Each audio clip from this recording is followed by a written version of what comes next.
ሰላም ክቡራትን ክቡራን ሕጅር ማንበኣር ካብታ መጽሓፍና ብወልደ ኣብ ምሩጻት ዓንቀጻት ኣቶ ወልደ ኣብ ወልደ ማርያም ካብ 1941 ክሳብ 1991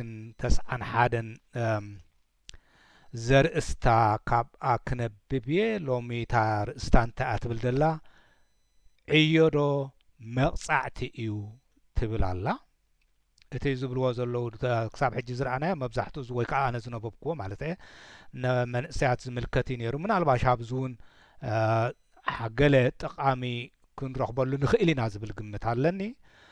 ካብኡ ተረፈ ቅልጥፍ ኢለ ነቢበያ ክሓልፍ እየ ንዓይ ዘይተረድኣኒ እውን ካልኦት ነቶም እትሰምዑ እውን ክርዳኣኩም ስለ ዝኽእል እምበኣር እንታይ ከምቲ ዝበልክዋ ዕዮዶ መቕጻዕቲ እዩ ትብል ኣላ ብሓቂ እንታይ ክብሉና ምዃኖም ንመልከት ነዚ ብሩኽን ጥዑምን ዕዮ ዝበሃል ስም ከነልዕል ከሎና ናብ ገዛእ ህዝብናን ናብ ገዛእ ርእስናን ኣቢልና ክንዕዘብን ክንምርምርን ግድን ዘድልየና እዩ ቅድሚ ኩሉ ብዛዕባ ዕዮ ዝሓስብን ዝሕሰብን ዝበሃልን ናይ ጌጋ ሓሳባትን ባህልታትን ኣዝዩ ብዙሕ ከም ዘሎ ንዘክር ንዕዮ ገሊኣቶም ከም ሓደ ካብ ኣምላኽ ዝወረደ ዓብዪ መቕጻዕቲ ገይሮም ይርእይዎ እዮም ገሊኣቶም ከዓ ማለት እቶም ለባማትን መርመርትን ዝበሃሉ ሰባት ከም ሓደ ዘድሊ መቕጻዕቲ ገይሮም ይቖጽርዎ እዮም እቶም ለባማት ከም ዘድሊ መቕጻዕቲ ይርእዎም ነቲ መቕጻዕቲ ጻዕሪ ይብልዎ ኢሎም ሓሲቦም እመኾኑ ድሓን ኣረዳድኣና ኣለና ኣንታ ሰማዕ ድማ ናትካ ሚዛን ግበር ብመንገዲ ፍልስፍና ድማ ፀረ ሓጢኣት ቢላቶም ይጽውዕዎ ብኣንጻሩ ብፍልስፍና እሞ ፀረ ሓጢኣት እዩ ዝበሃል ብብልዎ ኣሎ በይወልደ ኣብ በዚ ከምዚ ድማ እቶም ንዕዮ በዚ መንገዲ እዚ ዝሓስብዎ በዚ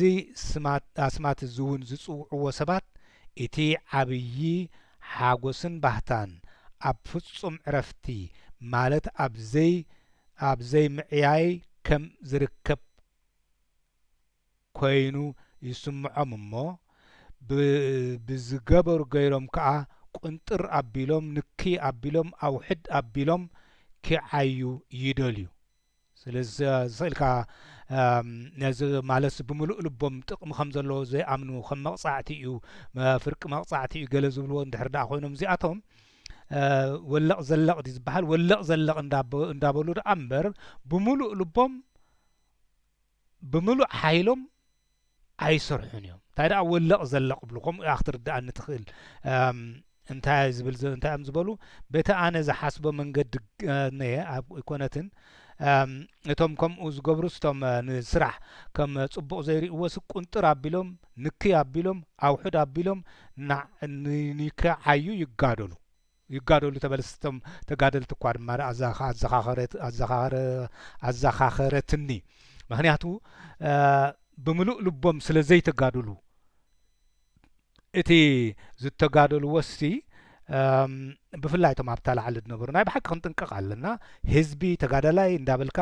እቶም ኣብ ቁንጣሮ ብላዕሊ ዘለዉ ዝገበርዎ ንኩሉ ክንልክሞ ኣይንደልን እዞም ዳሕራይ ነርክበሉ እንዳበልና እምበር እንዳበሉ ኣዞ እቲ ኩሉ ዝግበር ጌጋታት እንዳረኣዩ ከለዉ ዳሕራይ ነርክበሉ ኢና ንብል ነርና ዝብሉ ናይ መጨረሽታ ልክዕ ከምዞም ዝብልዎም ዘለዉ ንኪ ኣቢሎም ኣውሕድ ኣቢሎም ክዓዩ ይጋደሉ ስለዚ ብምሉእ ልቦም ይጋደሉ ኣይነበሩ ንዓይ ከምኡ እዩ ዝርድኣኒ ነብሲ ወከፍ ከዓ ናቱ ሓሳብ እግበር በቲ ኣነ ዝሓስቦ መንገዲ ግና እብሉ ኣለዉ ሓሳቦም ክቡና እዮም ኣበይ ወልደ ኣብ እውን እንታይ ይብሉና ኣለዉ ነዞም ከምዚኦም ዝበሉ ማዕተብ ዘይብሎም ዘይጹኑዓት ኣብቲ ብምሉእ ልቦም ዘይጋደሉ በቲ ኣነ ዝመስለኒ ዝሓስቦ መንገዲ ግና እዚ ከምዚ ዝበለ ሕልምን ሃረርታን ብምሉእ ልብኻ ዘይምጽዓር ብዘለካ ዓቕሚ ማለት እዩ እንታይ ደኣ ብቁሩብ ብሽንጥፍ እንዳበልካ ናይቶም ሎቕማጻትን ጉቡዛትን ሙሽሙሻትን ሕልምን ሃረርታን እዩ እምበር ናይቶም ጥዑያትን ጥቁዋትን ሰባት ኣይኮነን ስለዚ እምበኣር እቲ ቃልሲ ብምሉእ ልቦም ዝተቃለሱ እቶም መንካዕ ዝበሃሉ እቶም ፋሉሉ ዝበሃሉ እሳቶም ብምሉእ ልቦም እንዲዮም ዝቃለሱ ነይሮም ስለዚ እዚኣቶም ከምዞም በዓል ዞም በዓል ዞክቶምቶም ስታይ ኣስማት ከይሮቃ ከሎ ስኢልካ ስታይ ከይመስል ኢልክ እዚ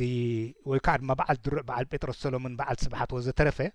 በዓል ሃይለ በኽሪ ኩሎም ሃይለ በኽሪ ድባል መን እዩ ቅሬታ ኣይኮነን ሃይለ በኽሪ እዩ ዝበሃል መስለኒ ንፉዕ ጀነራል ንኢሳያስ እውን ፅሒፍሉ ዝነበረ ሓቂ ዘረባ ቅድም ዝምስጠኒ ዝነበረ በኽሪ ሃይለ ወይ ከዓ ከምኡ ዝኣመሰለ ዝስሙ እንታይ ንፉዓት ማለት ብብቕዓት ስታይ ዝነበሮም ግን ዘይስጡማት ዘይተኣማመኑ ስለ ዝነበሩ እዚኣቶም ብምሉእ ልቦም ዘይጋደሉ ነታ ናጽነት ሓርነት ንምዕባለ ሃገር ኤርትራ እትብል ብምሉእ ልቦም ኣብቲ እዋን እንታይ ይቃለሱላ ኣይነበሩን ካብኡ ተረፈ ኢሳያስ ተላዒኹ እዩ መፅኡ እንዳተባህለ ጀነራላት ኣብ ሳሕል እንዳረኸብዎ ብዝተፈላለየ መልክዕ ይኩን ከምኡ እንዳመሰለ ከሎ ነዚኣ ከጻርዩ ዘይክእሉ ብምሉእ ልቦም ዝቃለሱ ኣይነበሩን ስለዚ እንታይም ዝብሉ ዘለዉ እዞም ከምዚኦም ዝኣመሰሉ ብምሉእ ልቦም ዘይጋደሉ ነቲ ስራሕ እውን ከም ጥቕሚ ዘይርእይዎ ነቲ ገድሊ እውን ናይ ብሓቅን ሓርነት ናጽነት ኢሎም ቅድመ ግንባር እትዮም ኩሉ ዘይወፈይሉ ክብሎ ክእል ኣነ እንታይም ዝብሉ በቲ ኣነ ዝሓስቦ መንገዲ ግና እብልቦይ ወልድዓብ እዚ ከምዚ ዝኣመሰለ ሕልምን ሃረርታንስ ናይቶም ሎቕማጻትን ጉቡዛትን ሙሽሙሻትን ሕልምን ሃረርታን እዩ እምበር ናይቶም ከም ናይ በዓል መንካዕ በዓል ፋሉል ወዘተረፈ ከም በዓል ናይ በዓል ብትወደድ ጥዑያትን ጥቁዋትን ሰባት ኣይኮነን እቶም ሰባት ኣነ ዝጠቕሶም ዘለኹ ከምኡ ይርድኣኒ ነዚ ሓሳባት እዚ ክነብብ ከለኹ ከምዚ ካብ ከምዚ ዝበለ መንሽሮ ድማ ፈጺምና ክንሓዊ ግድን ዘድልየና መንሽሮ ኢሎም መንሽሮ ጴጥሮስ ሰሎሞንን ድሩዕን ስለምንታይ እዮም ዘይተኣማመኑ ነይሮም ንኣብነቱ በውራጃ ይብሉ ኣነ ይነበርኩ ናብኣ ግን ክትከውን ትኽእል እያ በዚ ዘለኒ ናይ ሓሳባት ሎም ብዚ ኣብቲ ሕብረተሰብና እዚ ከዓ ናይ ብሓቂ መንሽሮ እዩ እንድሕርዚ ኣውራጃዊ ምውድዳብ ተባሂሉ ድማ በዓልየት ዝርኢ ኣውራጃ ኣብዞም ተጋሩ እኳ ከምዚ ዝኣመሰለ ምፍንጫል ንርኢ ዘለና ዕድሜና ሙሉእ ድማ ታሪክ ሓበሻ ብኡኡ ዝተደወነ ምዃኑስ እዚ ሕጂ በውራጃ ኣበይ ዓዱ እንዳበልካ ጻሪኻ ዝግበር ሓላፍነት ድማ ንዕኡ ክወሃብ ዝበሃል እዚ ቃል ናይ ኣቦይ ወልዲ ኣብዚ ልክዕ ንዓኡ ዝገልጽ ኮይኑ ይስማዓኒ እንታይ እዮም ዝብሉ ዘለዉ ካብ ከምዚ ዘመሰለ መንሽሮ ድማ ፈጺምና ክንሓዊ ግድን የድልየና ኣነ ድማ ሳያ ዝብል ዘለኹ እዚኣ ከይተሓልፈት ብፍላይ እታ ንቕሓት እንድያ ምብርባር እቲ ህዝቢ እቲ መንእሰይ ተባራቢሩ ቅድማ ብርባር እትዮምና እንድሕር ምናልባሽ እውን እንታይ ብቐደም ተኸተል እውን እንድሕር ርኢኻ ምናልባሽ ክህልዎ ይኽእል ኸውን እዚ ሓሳባት ናይ ኣቦይ ወልዲ ኣብ ቅድም እንታይ እዮም ኢሎም ክነቅሕ ኣለዎ እቲ ህዝቢ እዚ ምንባብ ዘይምኽኣል መፅሓፍ ዘይምኽኣልን እንታይ እዮም ሰይጣናዊ ድዮም ኢሎሞ ደለዉ ናይ ሰይጣን ተግባራት ዘግብር ምስኡ ተሓሒዞም እውን እንታይ እዮም ኢሎም ነይሮም ሓደ ደንቆሮ ከይተፈለጦ ገበን ዘግብር እዩ እቲ ድንቁርና ስለዚ ንገዛእ ርእሱ ዘወራጃዊ ምትእኽኻብ ዝመስል ዘሎ ብልሓት ዝመስል ዘሎ ናይ ድንቁርና እዩ ንዓይ እዚ ድማ እንታይ እዩ ታሪክ ሓበሻ ብኸምኡ ንርእሳ ብውሽጣ ተባላሊዓ ከይትጠፍእ እያ ተፍርህ ትግራይ ድማ ሕጂ እዚ ኩሉ ሓሊፎሞ እንህትለታ ናይ ሓበሻ ወይ ከዓ ይሁዳዊት ወይ ከዓ እብራዊት እንዳዊት ገይራ ተፋኖ እንታይ ይበል ኣብታ ናይ እብራዊት እቲ ኮንስልማን ከንታይ ኢልዋ እዞም እብራውያን እዞም ይሁድ እዚኦም እቶም 12 ነገድ ደቂ ኤርትራ ደቂ ኤርትራ ቅሬታ ደቂ ኤርትራ እውን ክብላ ክእል ደቂ እስራኤል ነዚ እንዳዊ ኣተሓሳስቦኦም ኣሪሞም ንህይወት ወይ ከዓ ድማ ኣብኣ እንዳተፋናጨሉ ንጥፍኣት ግዳይ ናይ ሕጂ ግዳይ ናይ ኣብይ ይኾኑ ኣለዉ በሃል ግዳይ ናይ ኢሳያስ ይኾኑ በሃል ኣለዉ ካብዚ ዝኣመሰለ ሩኡይ ጭቡጥ መረዳእታ እሞ እንታይ ክንረክብ ኢና ቅድሚ ኩሉ እቲ ዘይምፍላጥ ድንቁርና ሓቆም ኣቦይ ወልደ ኣብ እሱ እንታይ ይገብር ሰይጣናዊ እዚ ከይተፈለጠካ ገበን ይግብር እቲ ገበን ከንታይ እዩ ብንዳታት ተፈናጭልካ ክሳዕ ትጠፍእ የግብረካ እቶም ዘጥፍኡ ድማ ኣብ ኤርትራ እንድሕር ደኣ ኮይኖም ካብታ ኣብቲ ድኹዒ ናይ ድንቁርና ስታይሎም ዘለው እቲ ሃይማኖትን እቲ ምስልምናን ክርስትናን ዝብል ወይ ከዓ ያው ልክዕ ከምኡ ክብሎ ክእል እየ እቶም እንዳው ብዙሕ ክጎድኡ ይክእሉን እዮም ጥዑይ ስርዓት እንድሕር ረኺቦም እቲ ካልኣይ ድማ እቲ ኣውራጃዊ እቲ ዝኸፍአ እዩ ስለዚ እምበኣር ከምዚኦም ዝብሉ ዘለው ኣቦይ ወልደ ኣብ ከም መንሽሮ ዝርእዎ ንዓይ ከምኡ እዩ ዝርዳእኒ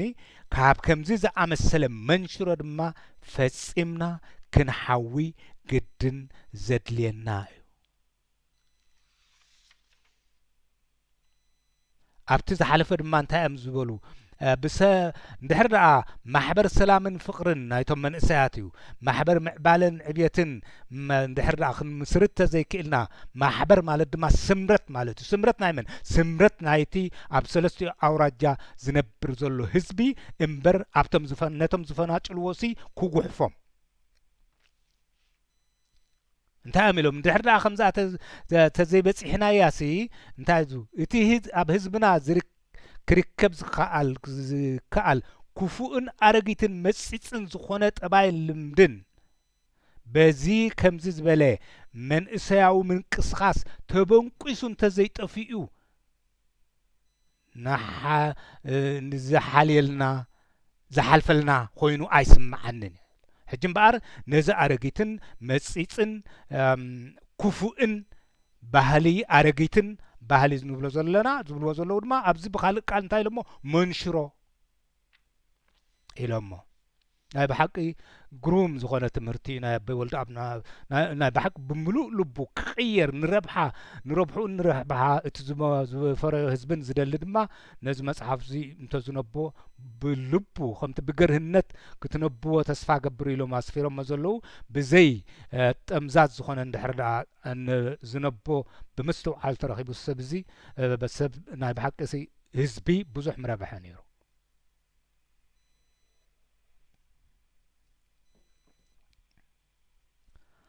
ኣይኮነን ዕዮ መቕጻዕቲ ኣይኮነን ኣትብል ዕዮስ በረኸት መድሃኒት እዩ ነዚ ድማ በዚ ኣምላኽ ባዕሉ ንኣዳም ዝሃቦ ትእዛዝን መዝን ጌርና ኣጸቢቕና ክንርድኦ ንኽእል ኢና ናብ መጽሓፍ ቅዱስ ተመሊሾም ማለት እዩ ኣዳም ግና ኣብ ሓጢኣት ከይወደቐ ስለዚ ከዓ ከይተቐጽዐ ከሎ ኣምላኽ ኣብ ገነት ኣስፍሮ ነቲ ኣብኣ ዝነበረ ኣትክልትን ኣሕምልትን ክኹስኩሶን ከኣልዮን ድማ መዘዞ ስለዚ ከኣልዮን ምስሕና ድማ ነቲ ሕብረተሰባዊ ዝምድናታትና ክንኣልዮ ነቅድም ግን እቲ ኣባና ዘሎ ድንቁርና ክንኣልዮ ክንሓልፎ ክንመሃር ኣለና እምበኣርካስ ዕዮ ሕጊ ንብረት ወይ ከዓ ሕጊ ህይወት እዩ ዕዮ ሕጊ ንብረት ወይ ከዓ ሕጊ ህይወት እዩ ዘይሰርሕ ኣይብላዕ ዝብላ መጽሓፍ ቅዱስን ኣሎ ባህላ ሓደ ንብረት ወይ ከዓ ሓደ ህይወት ድማ ዕዩኡን ስሩሑን ብዝበዝሓሉ መጠን ናብቲ ፍጹም ዕብየትን ፍጹም ምልኣትን እናተሰጋገረ ከም ዝኸይድ ርግጽ እዩ ሕጂ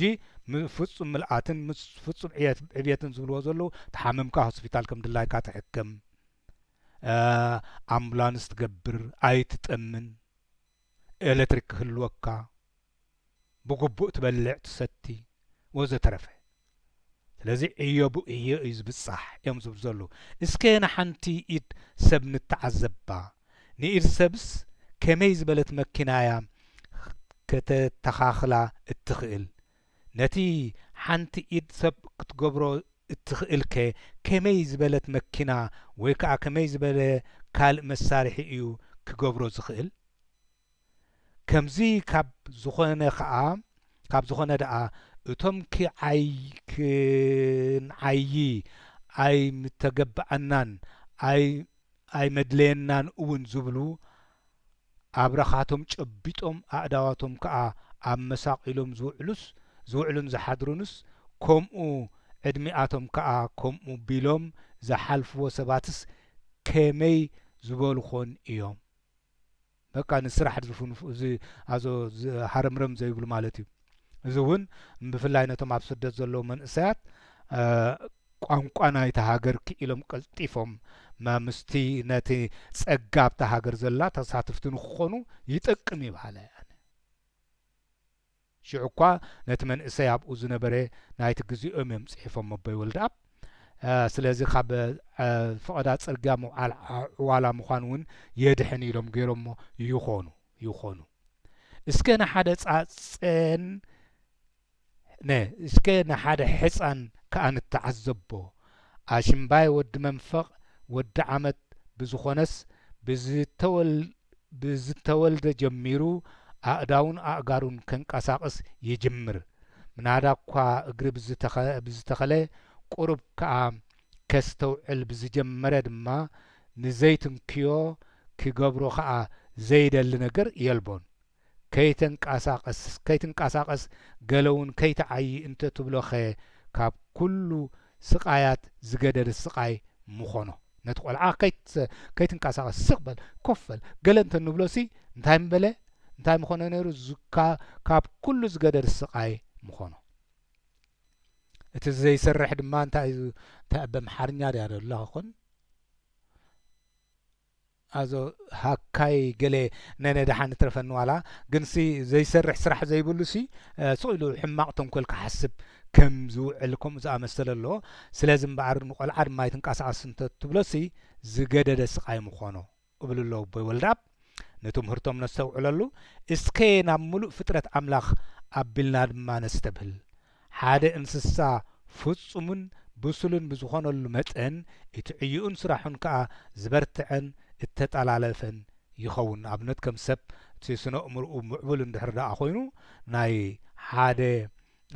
ኣገባብ ክምህዝ ወይ ከዓ ከወሃህድ እንድሕር ደኣ ከም እንስሳ መሳሊ ግን ከም ናይ ሰብ ከዓ ዝተዋሳስዐ ወይ ከዓ ሕልኽልኽ ዝበለ ሓሳባት ክሓስብ ኣይክእልን ከም ማለት እዩ ተረዲእኒ ዘሎ ሓንቲ ሳርየት ኣብ ሓንቲ ቆጽሊ ወይ ከዓ ኣብ ሓንቲ ጨንፈር ተጸጊዓ ኣብቲ ዘጻወደቶ መጻወድያ ዝወድቀላ ሓሰኻ ወይ ከዓ ሃመማ ብዓብዪ ትዕግስቲ ትጽበ ሓንቲ ዑፍ ከዓ ብግሩም ዝኾነ ጥበብን ክእለትን ቤታ ተዳሉ መግባ ከዓ ትድልብ ስለዚ በዚ ኣገባብ ዝገይሮም እዮም ነቲ መንእሰይ ከዓ ዝምህርዎ ዘለዉ እዞም ጻጸ ዘን ዑፍ እዛ ሳርየት እኳ ንኽትነብር ኢላ ትሰርሕ ዘላ ስኻ ክግዳ ከመይ ስኻ ክኽድኣ ከምኣቶም ዘይትሰርሕ ንስራሕ ሃረር ክትብሎ ኣለካ የርባሓካ እዩ ድራርካ እዩ እዮም ዝብሉ ዘለዉ ብዛዕባ ንህብን ብዛዕባ ፍልሖን ብዛዕባ ጻጽን ከደኣ እንታይ ኮን ክንብል ኢና እቲ ዕዮኣቶም ስራሓቶምን ክሳዕ ክንድዚ መስተንክር ስለ ዝኾነ እቲ ጠቢብ ብዛዕባ ኣቶም ከምዚ ይብል ኣንታ ሃካይ ኪድ እሞ ካብ ጻጸ ተምሃር እናበለ ይምዕድ ስለዚ ነቶም ሃካያት እንታይ ዝብል ዘሎ ጥበበኛ ኣንታ ሃካይ ኪድ እሞ ካብ ጻጸ ተምሃር እንዳበለ ድማ ይምዕድ ማለት እዩ እወ ኣብቲ መስተንክር ዝኾነ ፍጹም ፍጥረት ኣምላኽ ብምልኡ ዘይዓይን ዘይጠቅምን ሓደ እኳ የልቦን እወ ሙሉእ ፍጥረት ይንቀሳቐስ ይበኩዕ ይለዋውጥ ኣሎ በዚ ምኽንያት እዚ ድማ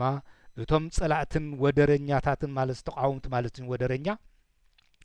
መንቀኛ ማለት እዩ መንቀኛ ከምከምኡ እዩ ከምከምኡ ዝርዳእንቲ ቃል ወደረኛ ከምዚ መንቀኛት መዋዳድርቲ መንቀኛን ወደረኛ ጸላእን ወደረኛን እዮም ምንም እኳ ካብ እቲ ሓደ ጫፍ ጀሚሮም ናብቲ ሓደ ጫፍ ዓለም ካብ ውሽጢ ምድሪ ጀሚሮም ከዓ ክሳዕ ሰማይ እንተዝኸሉ ሃረርቶኦም ዝመልእ ዘምልእ ደኣ ዘይዕዮዮ ሰፈር ከቶ ኣይምረኸቡን ነዞም ኩሎም ሃካያትሲ ካብ መሬት ውሽጢ ጀሚሮም ክሳዕ ጠፈር ሰማይ እንተዝኸዱ ነቲ ሃረርቶኦም ከይሰራሕካ ምንባር ዝብል ንዑ ዘማልእሲ ከቶ ክረኽቡ ይክእሉን እዮም ኩሉ ኣብ ምንቅስቓስ ምስራሕ እዩ ዝነብር እዮም ዝብሉ ኣንታ ህኩይን ግብዝን ሰብ ንስኻ ብዝደቀስካ እኳ ምድርስ ትዘውር ደኣ እብሉ ኣጸቢቖም መታን ከረድእዎ ኢሎም ነቶም ህኩያት ነቶም ስራሕ ዘይፈትዉ ዋዛን ፈዘዛን ጥራሕ ዝፈትዉ እንታይ እዮም ዝብሉ ኣንታ ህኩይ ግን ግብዝን ንሰብ ንስኻ ብዝደቀስካ እኳ ምድርስ ትዘውር ደኣ ልብኻ ድማ ብዘይ ምቁራጽ ይወቅዕ ስለዚ ዘይምንቅስቓስ ማለት ሞት ማለት ከም ዝኾነ ኣርጊጽካ ፍለጥ ስለዚ ሳምቡእካው ናይ ስታይ ምወስኽ ኩላ ኣነ ሕጂ ስለዚ ነቶም ሃካያት እዮም ናይ ብሓቂ ስታይ ዘብሉ ዘለዉ እስኻ ደቂስካ ከለኻስ ዓለም ትዘውር ትንቃሳቐስ ልብኻ እውን ትሃርም ትንቃሳቐስ ስለዚ ብዘይ ምንቅስቓስ ብዘይ ምስራሕ ልብኻ ክትሰርሕ ከላ ከተንብረካ ኢላ እያ እስኻ ድማ ንክትነብር ኢልካሲ ንዓኣ ድማ ጥዕና ክትረክብ ኢልካሲ ክትሰርሕ ኣለካ ጽቡቕ ምግቢ ከተብላዕ ኣለካ ክንብሎ ንኽእል ኢና ስለዚ ጽሩይ ውሁድ ሰላም ዕረፍቲ ዘሎ ሕብረተሰብ ሃገር ክንፈጥር እንድሕር ኮይንና ድማ ብምሉእ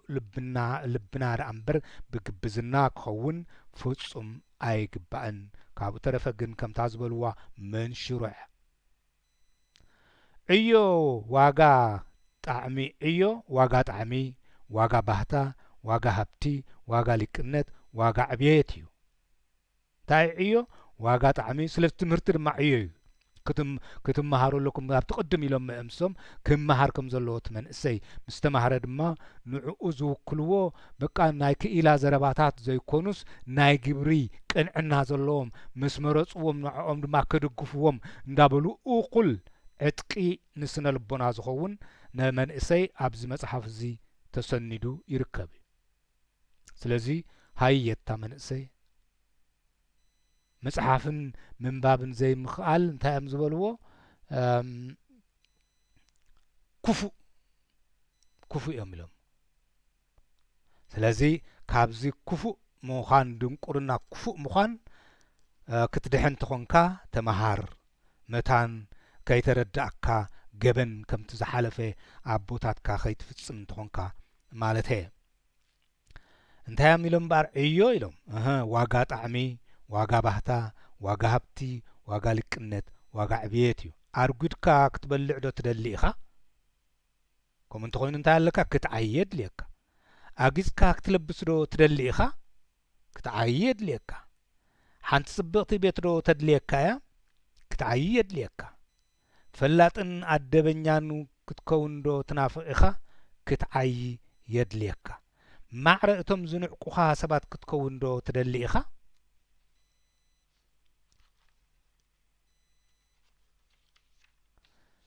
ክትዓይ የድልየካ ነፍስኻ ብርሃን ከተብርሃላ ናይ ዘለዓለም ምጽንናዕ ከዓ ክትምህዘላ ዶ ትደሊ ኢኻ ክትዓይን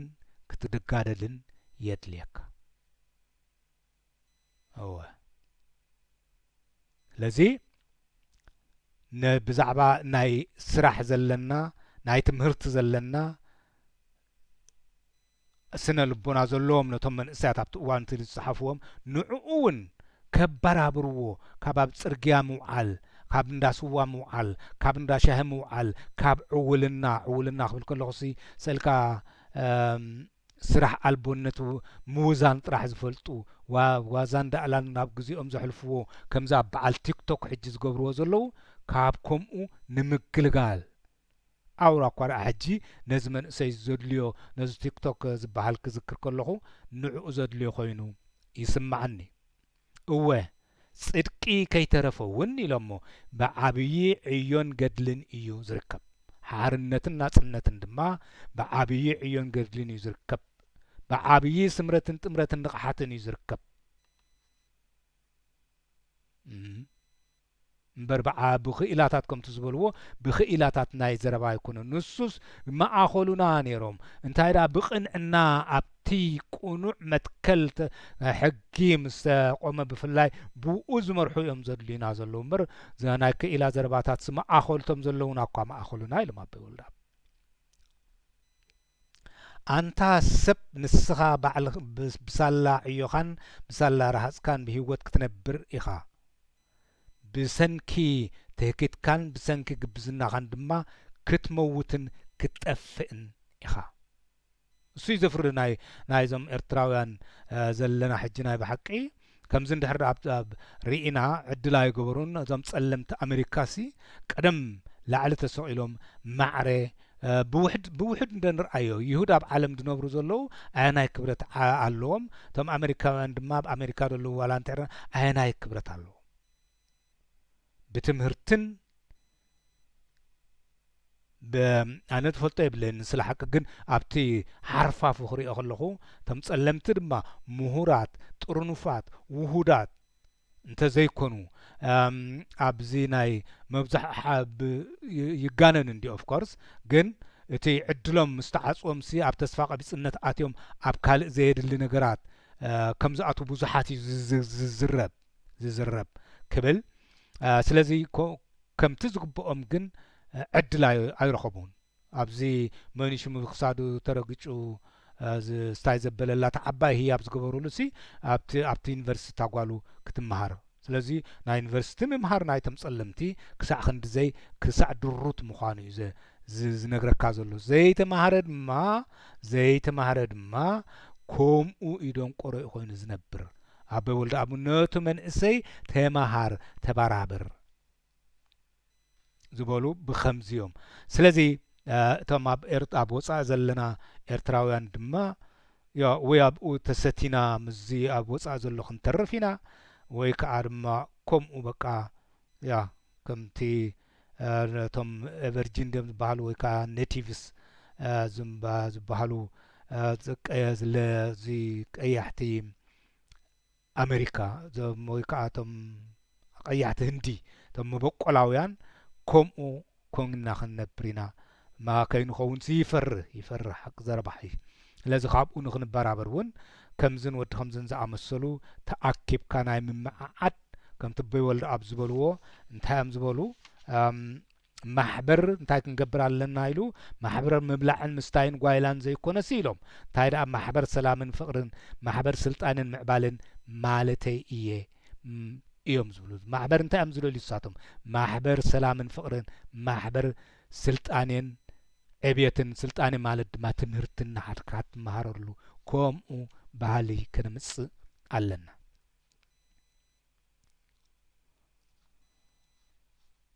እንታይም ዝበሉ እምበኣር ኣንታ ሰብ ንስኻ ብሳላ ዕዮኻን ብሳላ ጻዕርኻን ብህይወት ክትነብር ኢኻ ነቢብና ነርና ብሰንኪ ትህኪትካን ብሰንኪ ግብዝናኻን ግን ክትመውትን ክትጠፍእን ኢኻ ሳዕ ሕጂታ ዝብልዋ ዘሎ ብሰላም ብፍቕሪ ንምዕባለ ብኸምኡ ማሕበር ግበር ኢሎ እዚ ምኽሪ እዚ ነቶም ኣብ ወፃኢ ዘለና ከም ዘለዎ እዩ ንዓና ሕጂ ከም ኣተደይ ገርኩም ግን እንታይ ይብልና ኣለዉ ከምታ ዝበልኩዋ ኣብዚ ተሰቲና ክንነብርና ዘርእና እቶም ቀዳሞት ዝመፁ እቶም ደቅና እንድዒ ውሕዳት ዘይኮይኖም ደቂ ዓዶም ተዋሲቦም ብዛዕባ ሃገሮም ዝፈልጡ ዳርጋ የለውን ፍጹም እኳ ዘይምባላይ ኣትሕሸኒ ግን ዳርጋ ኣዝዮም ውሕዳት እዮም እዚ ድማ እንታይ እዩ ዘይፍሉጥ እዩ እዚ ተጽግበኒ ቅጫስ ኣብ መቑላኣ ኸላ ናይ ስሕታ ዝበሃል ኣንታ ንእሽቶ ወለድ ድማ ነዚ ምዕዶ ናይ በዓል ኣበይ ወልዲ ኣብን ካልኦትን ኣስተውዒልካ ተማሂርካ ካብ ድንቁርናኻ ካብ ድሕረትካ ካብ ምጉጅላጃልካ ካብ ትመንሽሮ ዝኾነ ዝበልዎ ካብኡ ተላቐቕ ቀልዓልም ኣይጠቅምን እዩ ከምቲ ዘለዎ ምባሉ ይጽቡቕ ካብኡ ተረፈ እንታይ ዝብልዎ ዘለዉ ኣንታ ዘይትጽዕር ዘይትመሃር ነቲ ስምረት እውን እኮ ነቲ ምሕባር እውን እኮ ክትስርሓሉ እዩ ዘለካ ግዜኻ ክተጥፍኣሉ ገንዘብካ ክትውፍየሉ ሓሳብ ንሓሳብ ክትገላውጠሉ ነዚ እውን ክትጽዕረሉ እዩ ዘለካ ካብኡ ተረፈ እንታይ ክትከውንካ ክትመውትን ክትጠፍእን ኢኻ ስለዚ ንኢሳያስ ጥራሕ ኣይኮናን ከነላግበሉ ክንነብር ዘለና ቅድሚ ንኢሳያስ ኣነ ነቶም ምስኡ ዝነበሩ ጉጅለ ካብቲ ላዕለዋይ ጽፍዒ 10 ገለመለ ዝኾኑ ንዕኦም እየ ዘላግበሎም ቅድሚ ኩሉ ድማ ነዚ ድሕረትና እየ ዘላግበሉ ናብቲ ጠንቂ እየ ዝኸይድ እምበር ናብ ውልቀ ሰባት ምኻድ ولا حنتي زتقمنا أيكون بمقصال انتهي زبل زي تعيو حسين يمرت دعر حنقول كاتلي سريح قالوا انتهي زخون دونكو رخويني زنبر تزي كونس أتاخلتي بزي صحياي ين بدركن فصيمو يبرس بزي صحياي أتخونس قريتا تزي كونس سيلو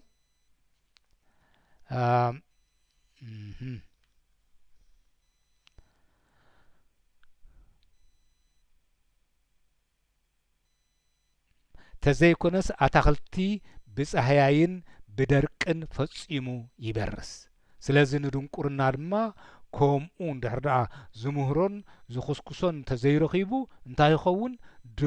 دخيما أو حماق راح كحسب حماق تنكل راح كجبر ينبر إزد ما انتا يزبل انتا يمزبلوا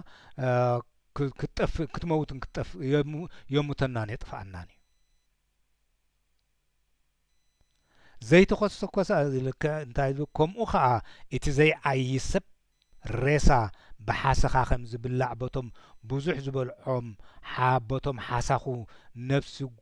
تقوت نفسه تقوت قيتو تمسين زتفق كم أميلو هذا زي صعت نزغون زي مهر زي حبر زي سمر كم إيو كم تحاسخو نتي زوموتي انسسان بولو رحن صعد حساخ اللوتهم جنجلان دم جلس بالو بفلايتهم قطليا حمما مصيم ابو مستايم سبلوهم ولدوهم مكا بلع بلهم مبسال ستايل نزوم حساخو زياتهم انت نبابي بعلخا اصبقا تفلطم تخوني خايلو نزوم حساخو نزوم دطفوخا خمز نزريسا زبلعو خارما زطفوخا زقتلو خارما انت بعلخا تفلطم يخا نساتهم كم اني نجر قويقا كم زبزي أبزي تيك توك دو أبي يوتيوب دو نسمعهم جلاز بقى بجكا قويقا خالي من زيادة قويقا خالي امبر من ورزيك على تزارب زي كوني شارنت وغني وغنكا هيمانوتكا أوراجيخا عليتي عليتكا مبزح مستي بفلاي زن اشتغلوا دوم بركوات قدامايسي بزح ستي نبرن زمت زبوليو እዚኦም እዮም ባርቶም ሓሰኻንታ ኣሚልዎም እዚ ድማ ኮነ ኢሉ ትስርዓቱ እንደተኣታተዎም እዮም ብዘበን ደርጊ ዝከረንሲ ኣብቲ ብዙሓት መንእሰያት ዝኸድሉ ዝነበሩ ድስኮቶ ካብዚሑ ነይሩ ኣብ ኣስመራ መታንቲ መንእሰይ ናብ ድስኮቶ ክብል ክስዕስዕ ከብል ተነዋልድን ተመወዳትን ኣብኡ ተቋፂሮም ብዛዕባኡ ጥራሕ ክኸውን ሓሳቦም ተባሂሉ ስለዚ እንታይ እዩ ዝብል ዘሎ እምበኣር ከምኒ ነገር ቆይቋ ሻርነት ሕምየት بمبزح مستي زموت ازيوم قنقنه ويكارما حاسخا كم نتي سنو مروخا خم حاسخا زبولعو ايوم ጥራይካ እዮም ዘትርፉኻ ይብሉና ኣለዉ ብወልዳብ እምበኣርከ ዕዮ ግድን ዘድልዩ ናይ ህይወት ሕጊ ከም ዝኾነ ኣጸቢቕና ካብ ተረዳእናስ ሓንቲ ኣዝያ ዝዓበየት ካልእ ሕማም ከዓ ተሪፋትና ኣላ እሞ ንዓኣውን ክንገልጻ ንጋደል እስኪ ሕራይ እንታይ ክብሉና እዮም ገሊኡ ናይ ክብረት ገሊኡ ድማ ናይ ውርደት ዝኾነ ዕዮ ኣሎ ዶ እዩ ዕዮ ኣሎ ዶ እዩ ስለዚ ገሊኡ ናይ ክብረት ገሊኡ ናይ ውርደት ዝኾነ ዕዮ ኣሎ ድዩ ኢሎም ድማ ሕጂ ናይ ክብረትን ናይ ውርደትን ናይ ዕዮ ክነግሩና እዮም ደልዮም መስለኒ እናበልና ድማ ንሕተት ዕዮ ብዙሕ ዓይነት እዩ ጽቡቕን ጽሩዩን ክዳውንቲ ተኸዲንካ ኣእዳውካን ገጽካን ከዓ ከይተጸየቕካ ዝዕየ ዕዮ ኣሎ በቲ ሓደ ወገን ድማ ኣካላትካ ዘርስሕ ክዳውንትኻ ዝጽይቕ ኣእጋርካ ዘንቅዕ ኣእጋርካ ዘንቅዕ ኣእዳውካ ድማ ዘመንጉድ ዕዮ ከዓ ኣሎ ግናኸ እዚ ነገር እዚ ደሞ እቲ ገሊኡ ዕዮ ናይ ክብረት እቲ ገሊኡ ድማ ናይ ውርደት ከም ዝኾነ ክረድእ ዝኽእል ምኽንያት እዩ ይሓቱና እዮም ዘለዉ ሕጂ ናይ ዕዮ ማዕርክ ይፈሉ ዶ ኣይኮነን ናይ ክብረት ወይ ከዓ ናይ ውርደት ዕዮ ምንም የልቦን ብዛዕባ እዚ ነገር እዚ ክንሓስብ ወይስ ክንዛረብ ከለናስ ናብቲ ብሓደ ዝኾነ ይኹን ዕዮ ጌርካ ዝርከብ ጠቕሚ ኢና ክንሓስብ ዝግባአና ካብቲ ዝዓዮ ዘሎ ኹሲ ወይ ካብቲ ዝዕየስ እንታይ ጥቕሚ ይርከብ እንታይ እቲ ጥቕሙ ደኣ ክንሓስብ ኣለና እምበር እቲ ሓደ ኢዱ ከይረስሐ እቲ ሓደ ግን ኢዱ እንዳረስሐ ስለ ዝዓየ ኣይኮነን እንታይ ጥቕሚኡ ዝርከብ ንርእስኻ ኹን ነቲ ሕብረተሰብካ እውን ክብሎ ምኽኣልኩ ኣነ ስኢሎም ሓሳባት ዝመፀኒ ማለት እየ ስለዚ ከምዚ ካብ ዝኾነ እንታይ ዝብሉ ዘለዉ ብሓደ ዝኾነ ይኹን ዕዮ ጌርካ ዝርከብ ታትርከባ ጥቕሚ ኢና ክንሓስብ ዝግባአና ከምዚ ካብ ኮነኸ እቲ ካብቲ ናይ ሓረስታይ ናይ ነዳቃይ ናይ ሓጓዳይ ናይ አንጠረኛ ናይ በዓል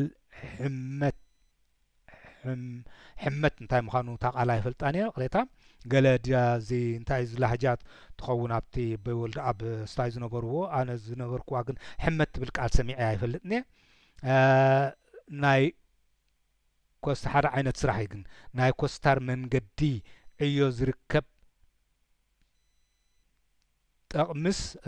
ዝርከብ ካብኡ ዝርከብ ካብ ዕዮታት ዝርከብ ጠቕምስ ካብ ናይቲ መሃንድስ ናይ ፕሮፌሰር ናይ ጠበቃ ናይ ዓቀይታይ ወታደር ማለት እዩ ዓቀይታይካ ናይ ፀሓፋይ ዕዮ ዝርከብ ጠቕሚ ይውሕድ እዩ ቢሉ ክፈርድ ዝኽእል እንታዋይ እዩ ልክዕ ከምዚ ፈትሊ መርፍእሲ ካብ ፈትሊ ዝያዳ ትበልፅ እያ ገለ ክትብል ኣይትኽእልኒ ኢኻ እንድሕር ክትሽቅጥ እንድሕር ዳ ኹንካ ክልቲአን እየን ሓደ ቁም ነገር ክገብራ ዝኽእላ ክሰፍያ ዝኽእላ ስለዚ ሰፋይት መኪና ኣለያካ ብዘይ ፈትሊ እንታይ ተዓብሰልካ ፈትሊ ኣሊካ ድማ ብዘይ ሰፋይት መርፍእ ድሓን ንበላ ሕጂ በቲ እንታይ ሽሙ ብዘይ መርፍእ እንታይ ትገብረልካ ወላ ሓንቲ ስለዚ ከምኡ እንዳገበሩ እዮም ነቲ ሓንጎል ናይቲ መንእሰይ ከስፍሕዎ ዝደልዩ ዝነበሮ ናይ ብሓቂ ብቑዕ ወላዲ እዮም ኣበይ ወልዳ ብቑዕ ብዙሕ ሓልየት ዘለዎም ኣስፊሖም ዝሓስቡ እዮም ኣበይ ወልዳ እምበኣርከስ ነቲ ነዛ ሃገር እትበሃል ዓባይ ማሕበር ወይ ከዓ ብጃምላ ንኩሎም ሰባት ክጠቅም ወሕጂ እምበኣር ኣብዚኣ እንታይ ኣምፅኦም ኣለዉ ናይ ብሕቲ እውን ኣይኮኑን ዝሓስቡ ዘለዉ እንታይ እስከ ንርአያ እሞ እምበኣርከስ ነቲ ነዛ ሃገር እትበሃል ዓባይ ማሕበር እቲ መሃንድስ ክነድቕ እንድሕር ደኣ ኮይኑ እቲ መዕበጢ ድማ እቲ ዝስእል ኣሎ እቲ ነዳቃይ ኣሎ እቲ ዘብዕጥ ፈለኛም እንታይ ትበሃል መነዋለዲ ትበሃል በቲ ናይ ጥልያን ከኣሎ ስለዚ እዚኦም ሰለስቲኦም እዮም ነታ ሃገር ዝጠቕምዋ ከም ማለት እያ ተስምዕታ ኢሎማ ዘለዉ ልክዕ ካኹም እያ እምበኣርከስ ነቲ ነዛ ሃገር እትበሃል ዓባይ ማሕበር ወይ ከዓ ብጃምላ ንኩሎም ሰባት ክጠቅም ዝኽእል ዕዮ ዝዓይ ዘበለ ሰብ ኩሉ ነመስግኖን ነማስወሉን ነቲ መሃንድስ ነቲ ዝስእል ጂኦሜትራ ድበሃል ንበሎ ነቲ ነዳቃይ ነቲ ስራሕ ዝወሃቡ ነቲ ምንዋለ ዘቀባብሎ ነቲ ጭቃ ሲሚንቶ ዘብዕጥ ለዚኦም ኩሎም እዚኦም ሰለስቲኦም እዮም ነቲ ህንፃ ዝሃንፅዎ ተሓደ ብደይቲ ሓደ ከምቲ ፈትሊ ብዘይ መኪና መኪና ድማ ብዘይ ፈትሊ ስለዚ ክልቲአን ማዕረ እየን ክብረት ዝወሃበን ስለዚ ነቲ ነቶ ሃገር ድማ እዚኦም ሰለስቲኦም እዮም ዘርብሕዋ ስለዚ እምበኣር እንታይ ዝብል ማዕረ ክምስገኑን ክማሰውን እዮም ዝግብኦም ነመስግኖምን ነማስወሎምን ዝብል ዘሎ ወልዲ ኣብ ማለት እየ ንመረድኢ ንሓደ ኮስታር መንገዲ ነቲ እንኸደሉ መንገዲ ስለ ዘፅረየልና ከነመስግኖን ከነማስወሉን ዝግብአና እዩ ንኣብነት ኣብዚ ዓዲሲ ክረምቲ እንድሕር ዳ ኮይኑስ መኻይን ክኸዳ ይክእላን እየን ስለዚ ንኮ ተሲኦም እቶም ነቲ ፅርግያ ነቲ በረድ ግጨው እንዳገበሩ ዘፅርዩ ኣለዉ ሕጂ ሓደ ሰብ እንድሕር ዳ ሓሚሙ እሞ ኣምቡላንስ እንድሕር ዳ ክትመፅኦ ኮይና እቲ ናይ ፅርግያ ነቲ በረድ ዝፀርግ እንተዘይፀሪግዎ እታ መኪና ክትመፅእ ኣይትኽእልን እያ ስለዚ ኣብቲ ናይ ህይወት ምድሓን ነቲ ሓኪም ከም ዝመፅእ ገይሩ ንምድሓንቲ ህይወት ዝገበረ እምበኣር እቲ ፅራግ ፅርግያ እዩ ስለዚ ልክዕ ውዕለቱ ሓደ እዩ ብካልእ መልክዕ እምበር ንሓደ ነዳቃይ ምእንታና ክብል ኣብ ብዙሕ ድኻምን ኣብ ድንገትን ስለ ዝኣቱ ከነመስግኖን ከነማስወሉን ዝግባአና እዩ። ንሓደ መምህር ንምስትውዓልናን ንልብናን ዘብርህን ዘማዕብልን ስለ ዝኾነ ከነመስግኖን ከነማስወሉን ዝግባአና እዩ። ነቲ ድኻምን ተላጋቢ ሕማምን ከይፈርሄ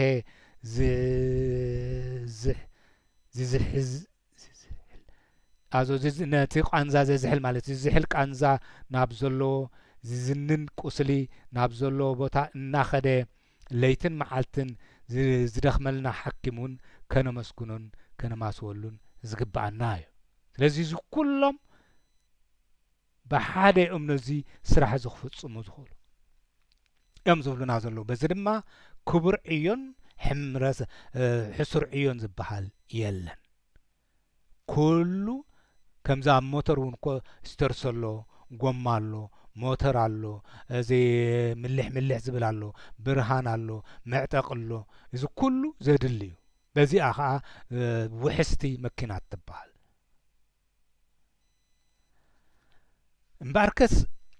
ነቲ ምእንቲ ስልጣንን ምእንቲ ዕብየትን ምእንቲ ረድኤትን ምልእቲ ዓለም ለይትን መዓልትን ዝዓይ ዘሎ ዓብዪ ማሕበር ዓየይቲ ወይ ከዓ ማሕበር ሰራሕተኛታት ብምሉእ ልብና ነመስግኖን ነማስወሉን ማዕረ እዩ። ነቲ ኣብ ምልእቲ ዓለም ዝርከብ ምናዳ ከዓ ነዛ ድሕሪት ተሪፋ ዘላ ሃገርና ዕንቅፋትን ሰከምን ኮይኑዋ ዘሎ ዘይተገብኦ እንጌራ ዝበልዕ ኣብዚኣ ነቕልበላ እንታይ ዝብል ዘሎ ብዛዕባ ኤርትራ ከዓ ንሕሰባስከ ነቲ ኣብ ምልእቲ ዓለም ዝርከብ ምናዳ ከዓ ነዛ ድሕሪት ተሪፋ ዘላ ሃገርና ኤርትራ ዕንቅፋትን ሰከምን ኮይኑዋ ዘሎ ዘይተገብኦ እንጌራ ዝበልዕ ናይቶም ሎቕማጻትን ግቡዛትን ደናቁርን ማሕበር ከዓ ናይ ሙሉእ ልብና ንዕቀትን ጸርፍን ንሰንድወሉ ነዚ ጉጅለ ሳሕል ንዕቀትን ጸርፍን ኢና ክንስንድወሉ ዘለና። እሳቶም እዮም ኩሉ ትገንዘብ ናይ ምጣኔ ሃብቲ በቃ ንህዝብናት እዮም ከም ድምወል ገይሮም ዋላ ነዚ ዘሎ ድማ ሳላ ድሕረትና ከመይ ገርና ጠጠው ኮነብሎ ኣይ ተማኸርና ንበር ምናልባት ዝከኣለሉ ምተረኽበ ነይሩ ይኸውን። ስለዚ እምበኣር ከምኡ ገይሩ እንታይ ዝብል ዘሎ ነዞም ዘይግብኦም እንጌራ ናይ ማንም ድኻ ዝበልዑ ናይ ኩላ ሃገር ኣብ ቁፅፅሮም ዘእተዉ ዕስራ ዘይመልኡ ድማ ናይ ሉቕማፅን ግቡዛትን ደናቁራትን ማሕበር ኣላ ንሳ ከዓ ጉጅለ ሳሕልያ ነዚኣ ድማ እንታይ ንግበረላ ኢሎም ብምሉእ ኣነ እየ ዝብል ዘለኹ ሕጂ በዚ ሎምና ኣይክብሉን ከለዉ እሶም እዮም ዝረአዩኒ ናይ ሙሉእ ልብና ንዕቀትን ጸርፍን ንሰንድወሉ እዮም ዝብሉ። ክቡር ነባቢ ደጋግመ እንተ ኣዘኻኸርኩርካስ ከይትፈርደለይ ኢልምነካ ኣለኹ ይብሉ ወልደ ኣብ እንታይ እዮም ዝብሉ? ክቡር ነባቢ ደጋግሜ እንተ ኣዘኻኸርኩኻስ ከይትፈርደለይ ኢልምነካ ኣለኹ። ስለምንታይ ኣብ መወዳእታ እውን ከምዚ ቢለ ክሓተካ ግድን ዘድሊ እዩ። ስልጣኔን ክብረትን ዶ ትደሊ ኢኻ ኢሎም ሓቱኻ ኣለዉ እንታ መንእሰይ ነቲ መንእሰይቲ እዮም ኢሎም ቀደም ኣንታ ሎሚ መንእሰይ ድማ እዚ ቃል እዚ ህያው እዩ ንዓኻ እንታይ ይብሉኻ ኣለዉ መስለካ እንታይ እዮም ዝብሉ ስልጣኔን ክብረትን ዶ ትደሊ ኢኻ እምበኣርከ ብዙሕ እዮፍቱ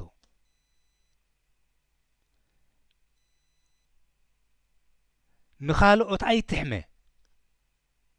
ኣይትራገም ኣይተማርር በደልካ ካብ ርእስኻ እዩ እወ ካብ ርእስና እዩ እቲ እዚ ርእስና እዚ ብዙሕ ዘይንቁሕ ስለ ዝኾነ ኣብ ናብ ኢሳያስ ጥራሕ ከም ንቕልብ ገብረና ከምቲ ቅድም ናብ ኢትዮጵያ ናብ ደርጊ ጥራሕ ከም ንቕልብ ዝገበረና ወይ ከዓ ናብ ሃይለ ስላሴ ከም ንቕልብ ጥራሕ ዝገበረና እቲ ርእስና ድሑር ስለ ዝነበረ ነቲ ናይ ውሽጥና ካብ መሬት ካብ ናይ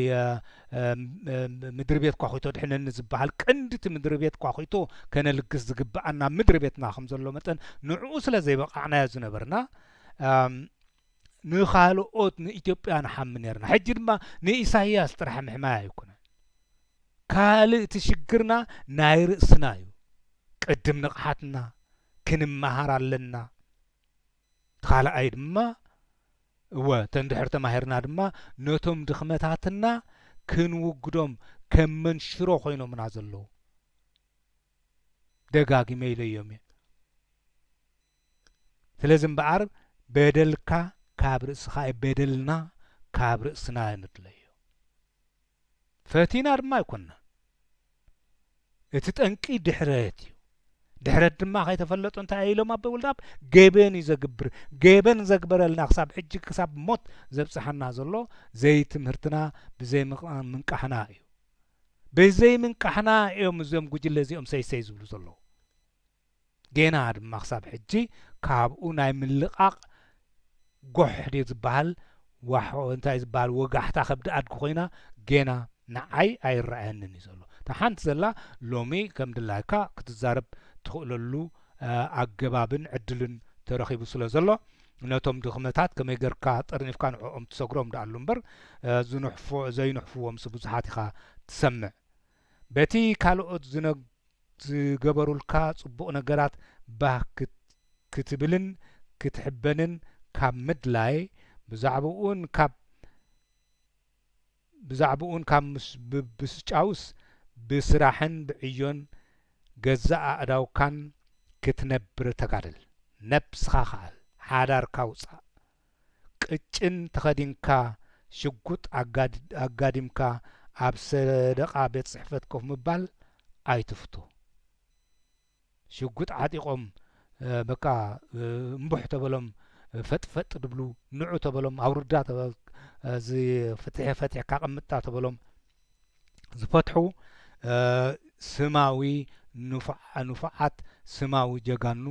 እታ ጅግና ትበሃል እኳ ኣነ ብዙሕ ኣይፈትዋን ሓቂ ዝረባሒሽ ምክንያቱ ጥራሕ ኣብ ሓርበኛነት ገጻ ስለ እትኸይድ እንታይ ደኣ ቁም ነገረኛታት ክንከውን ከምቲ ኣቦ ኣደ ቢትወደድኒ ስብሓት ኢለንኦ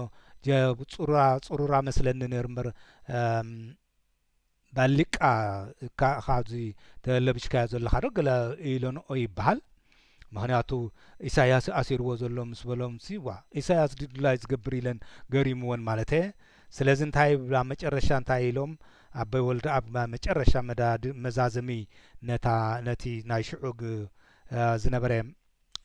መንእሰይ ዘይዓይ ህዝቢ ውዒሉ ሓዲሩ ጠፋኢ እዩ ዕዮ ድማ ሕጂ ጥራሕ ወፊርካ ውዕልካ ገንዘብ ዝርከቦ ከይመስለና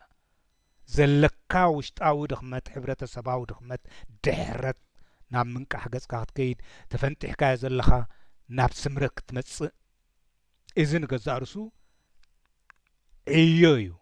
ሕበር ዝበሉና ካሓብር እንታይ እዮም ዝበልዋ እታ ቃልሞ ተዝረኽባ ቀልጢፈስ እንታይ እዮም ዝበሉ እቲ ሕብረት ናይ ምንታይ እቲ ሕብረት ዝብልዎ ዘለዉ ትዕዮ ናይ ሰላምን ፍቕርን ማሕበርን ማሕበር ስልጣንን ዕብየትን ነዚ ክትሰርሕ ኣለካ ክትዓይ ኣለካ ነዚ ዘይዓይ ድማ እንታይ እዮም ኢሎም ውዒሉ ሓዲሩ ጠፋኢ እዩ ይብሉ ኣለዉ እሞ ምኽሪ ናይ ኣቦይ ወልዳብ ኣብ ልቦና ሰብ የሕድሮ እንዳበልኩ ሕጂ ኣብዚ ዓፁ ኣኽለኒ ሰላም